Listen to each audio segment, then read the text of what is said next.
Hello friends, Sarah here from the Centre for Mental Health. I hope all is well.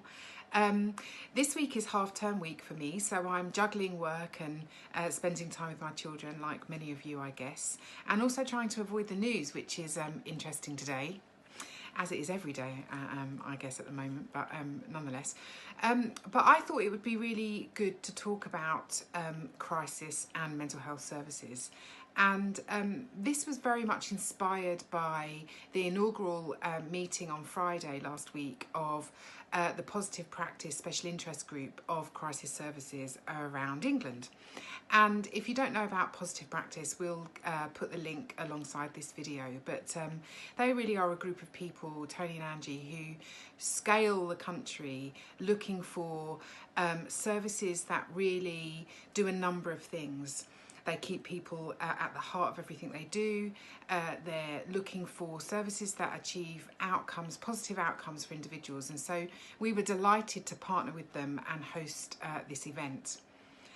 Of course, it's the first of many, and we hope that by the end of it, we will come to the conclusion about what is the recipe really for the best crisis services that we can possibly create across the country.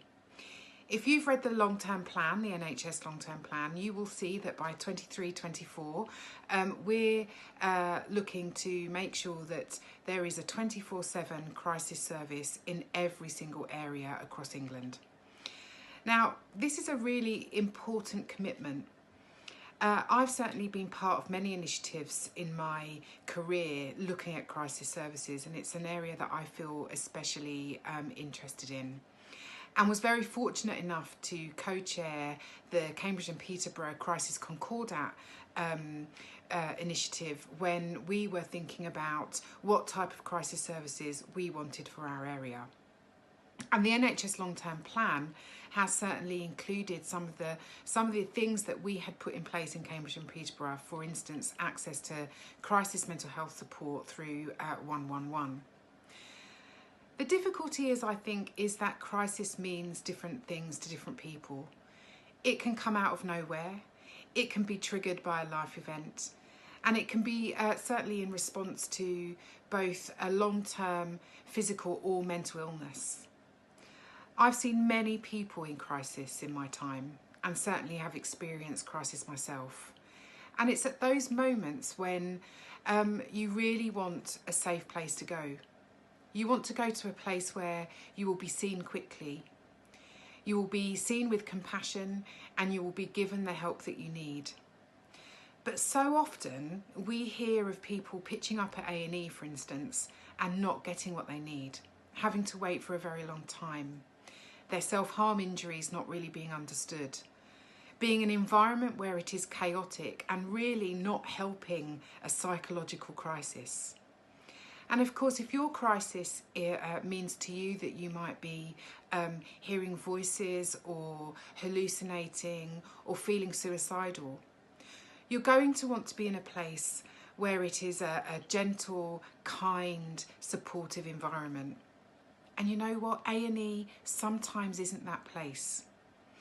We at the Centre believe that parity of esteem doesn't mean the same thing for everybody. So whilst we believe that A&E shouldn't exclude people with mental illness or in the middle of a mental health crisis, we do believe that there are alternatives to A&E for people who are in a position where they are unable to think clearly, they are unable to make decisions for themselves. And so crisis houses, sanctuaries, crisis cafes are appearing all around the country. And of course, the voluntary sector, charities, have often been delivering these services for decades. And I hope that the NHS long-term plan really draws from that experience around the country, from those people who've been delivering peer-led crisis services. From my point of view, I think the investment absolutely is essential, and we're really pleased and proud of the mental health team for securing this commitment.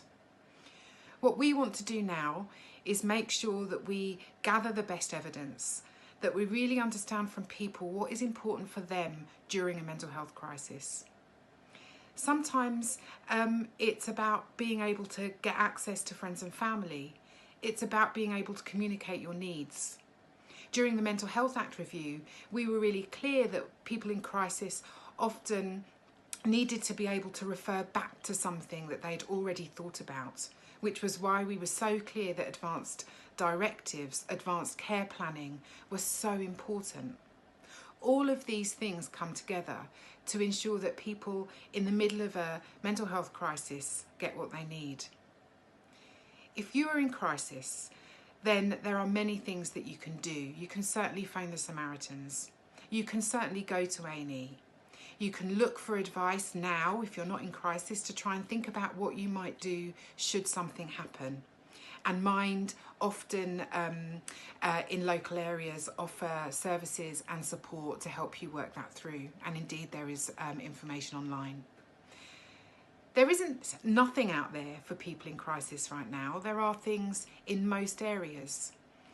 But they are not things for everybody, they don't work for everybody, and they certainly are not 24/7 in all areas. So we look forward to a time when they are. If you're in crisis, get help now. Make the call, speak to somebody. There are people out there that care about you. And we'll keep you informed about all of the things that we're doing around crisis care. And we work with partners and many people to really think about the best ways forward. We'd like to hear from you. What was the best thing that helped you when you were in crisis? What was the thing that made a difference?